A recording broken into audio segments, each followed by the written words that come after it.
First question है, आपको दो स्टेटमेंट दी हुई है, करेक्ट बताना है कौन सी है। पहली स्टेटमेंट कह रही है जो ग्लेशियर्स होते हैं वो largest source of fresh water है हिमालयन इकोसिस्टम में। जो हमारा हिमालय की पहाड़ियां हैं, जैसे जम्मू कश्मीर है, हिमाचल प्रदेश है, उत्तराखंड है, सिक्किम है, अरुणाचल प्रदेश है, इस वाले एरिया में जो फ्रेश वाटर का सोर्स है, ताजे पानी का, पीने का पानी का जो सोर्स है वो ग्लेशियर्स है यहाँ पे। नेक्स्ट कह रहा है कि there is a considerable shrinking of glacier lakes. देखो हिमालयन रीजन में रिसेंट डिकेड में, एक डिकेड में 10 साल होते हैं, पिछले कुछ 10 सालों में वहाँ पे ग्लेशियर लेक सिकुड़ गई हैं, घट गई हैं। ये बताना करेक्ट कौन सा, 1 2 दोनों से ही दोनों गलत। देखो दूसरा गलत है, क्योंकि देखो ग्लेशियर सिकुड़ गए हैं, ग्लेशियर घटते जा रहे हैं, और जब ग्लेशियर पिघल रहे हैं तो इनकी वजह से लेक बन रही हैं, यानी कि लेक तो ज़्यादा हो रही हैं, लेक बढ़ रही हैं, झील ज़्यादा हो रही हैं। क्योंकि ग्लेशियर पिघल के पानी कहाँ पे आ जाता है, झीलों में। बर्फ़ पिघल जाती है, पानी झीलों में आ जाता है, नहीं बड़ी बड़ी झीलें बन जाती हैं। तो ये झीलें बढ़ रही हैं, ना कि सिकुड़ रही हैं, श्रिंक नहीं हो रही हैं। तो हमारा ए करेक्ट आंसर हो जाएगा। नेक्स्ट आपको बताना है जो ग्रॉस रिवेन्यू रिसिप्ट है, इसके रिगार्डिंग स्टेटमेंट दी गई है। ये 15th फाइनेंस कमीशन बैठा था हमारा, उसने अगले 5 सालों के लिए 154 ट्रिलियन रुपीज़ ये ग्रॉस रिवेन्यू रिसिप्ट के लिए ये बताए गए हैं। तो ये सेंट्रल गवर्नमेंट के जो ग्रॉस रिवेन्यू रिसिप्ट होता है इसमें क्या क्या आता है ये आपको बताना है। फर्स्ट स्टेटमेंट बोल रही है dividend payment of RBI. RBI का जो डिविडेंड पेमेंट होता है वो ग्रॉस रिवेन्यू रिसिप्ट में आता है क्या गवर्नमेंट का। जो रिवेन्यू आता है स्पेक्ट्रम ऑक्शन से, जो भी स्पेक्ट्रम ऑक्शन करती है, स्पेक्ट्रम बेचती है कंपनियों को, ये जो टेलीकम्युनिकेट कंपनी होती है जैसे आइडिया, वोडाफोन, जियो, एयरटेल, इनको बेचती है, उससे जो रिवेन्यू आता है वो ग्रॉस रिवेन्यू रिसिप्ट में आता है क्या। नेक्स्ट सेस और सरचार्ज जो गवर्नमेंट लगाती है वो क्या ग्रॉस रिवेन्यू रिसिप्ट में आता है क्या गवर्नमेंट के। आपको बताना करेक्ट कौन सा है, 1 2 1 3 all of the above.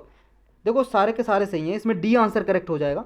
Next आपको बताना है फिस्कल प्रूडेंस। फिस्कल प्रूडेंस के रिगार्डिंग दो स्टेटमेंट दी हुई हैं, आपको बताना है कौन सी स्टेटमेंट करेक्ट है।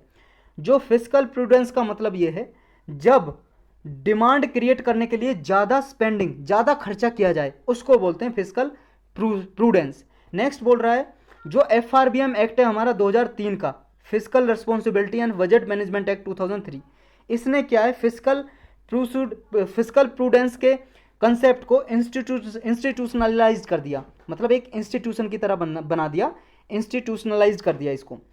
प्रूडेंस का वैसे मतलब होता है बुद्धिमत्ता, दिमाग से रिलेटेड। तो आपको बताना कौन सी स्टेटमेंट करेक्ट है, 1 2 दोनों से ही दोनों गलत। देखो भाई साहब जो पहला है वो गलत है। जब बुद्धिमत्ता की बात आ रही है और फिस्कल का मतलब पैसे से रिलेटेड है, जब फिस्कल प्रूडेंस की बात आएगी तो खर्चा ज़्यादा नहीं करेगा कोई, खर्चा इतना ही करेगा जितने उसके पास लिमिट है, यानी कि जितना हमारा बजट है, बजट के within the limit of budget ही हमें खर्चा करना है, वो है फिस्कल प्रूडेंस। तो एक्सेस में नहीं करेंगे, हम ज़्यादा खर्चा नहीं करेंगे, जितना हमारा बजट है उतना ही खर्चा करेंगे, जितनी हमारी इनकम है उतना खर्चा करेंगे, गवर्नमेंट की जितनी इनकम है उतना खर्चा करेगी। तो ये फिस्कल प्रूडेंस, और इसको एफआरबीएम एक्ट में डाल दिया गया था। तो ये बिल्कुल करेक्ट है, हमारा बी आंसर करेक्ट हो जाएगा। नेक्स्ट आपको बताना है ग्रॉस वैल्यू एडिड के रिगार्डिंग स्टेटमेंट दी हुई है, कितनी, दो स्टेटमेंट दी हुई है। तो आपको बताना है कौन सी करेक्ट है। पहली स्टेटमेंट कह रही है ये टोटल आउटपुट और इनकम है इकोनॉमी में जितनी भी है उसे मेजर करने का एक तरीका है।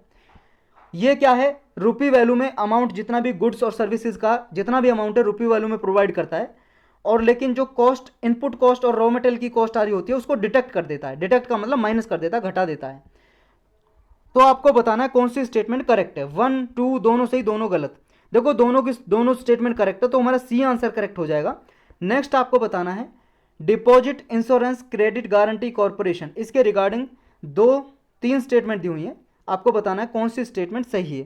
पहली स्टेटमेंट कह रही है जो ये DICGC है, डिपॉजिट, अब आपको पूरा दिखाई दे रहा होगा question, deposit insurance credit guarantee corporation, तो ये एक होली ओन्ड सब्सिडायरी है रिजर्व बैंक ऑफ इंडिया की, और इसमें क्या है 50 करोड़ रुपए कैपिटल ऑथराइज्ड की है, और आरबीआई ने इसको फुली इश्यू किया है और सब्सक्राइब किया है 50 करोड़ रुपीज़ इसके लिए। नेक्स्ट आपको बताना है जो इसके मैनेजमेंट होता है कॉरपोरेशन का वो बोर्ड ऑफ डायरेक्टर करता है, और इसके जो चेयरमैन होते हैं, जो आरबीआई के डेप्यूटी गवर्नर होते हैं ना, उनमें से एक इसके चेयरमैन होते हैं DICGC के, deposit insurance credit guarantee corporation के। तो आपको करेक्ट बताना है इसमें से कौन सा है, 1 only, 1 2 1 3 all of the above. देखो सारे के सारे करेक्ट हैं, तो डी हमारा करेक्ट हो जाएगा आंसर। नेक्स्ट आपको बताना है तीन आपको स्टेटमेंट दी हुई है, आपको ये बताना है कौन सा करेक्टली मैच है। मनी मार्केट की तीन टर्म दी हुई है मनी मार्केट की, तो करेक्टली मैच कौन सा ये बताना है। कॉल मनी के सामने लिखा हुआ है, कॉल मनी का मतलब ये है, ये जब भी कोई ओवरनाइट बेसिस पे उधार लिया जाता है, मान लो एक बैंक दूसरे बैंक से उधार ले, बोरो करे या लेंड दे, उधार दे किसी को, तो ये अनसिक्योर्ड फंड है ओवरनाइट बेसिस पे, यानी कि एक रात के लिए ये उधार या दिया जाता है या लिया जाता है, उसको बोलते हैं कॉल मनी। नोटिस मनी के आगे लिखा है ये 14 दिन से लेके एक साल तक की जो लैंडिंग या बोरोइंग होती है। टर्म मनी के आगे लिखा अप टू 14 डेज तक जो बोरोइंग और लैंडिंग होती है। तो आपको करेक्ट बताना है कौन सा है, 1 2 1 ओनली 1 3 या ऑल ऑफ दी अबव। देखो भाई साहब तीसरा और दूसरा गलत है, तीसरा दूसरा जहाँ पे वो काट दो, आपका आंसर 1 ओनली बचेगा, यानी कि बी आंसर हमारा करेक्ट है। देखो दूसरा जो नोटिस मनी है वो अप टू 14 डेज तक जब उधार दिया जाता है या लिया जाता है उसको बोलते हैं नोटिस मनी। और टर्म मनी में 14 दिन से लेके एक साल तक का पीरियड होता है बोरोइंग और लैंडिंग का, तो ये उल्टा लिखा हुआ है दोनों का। तो हमारा आंसर बी करेक्ट है और इसके साथ ही हमारा लेक्चर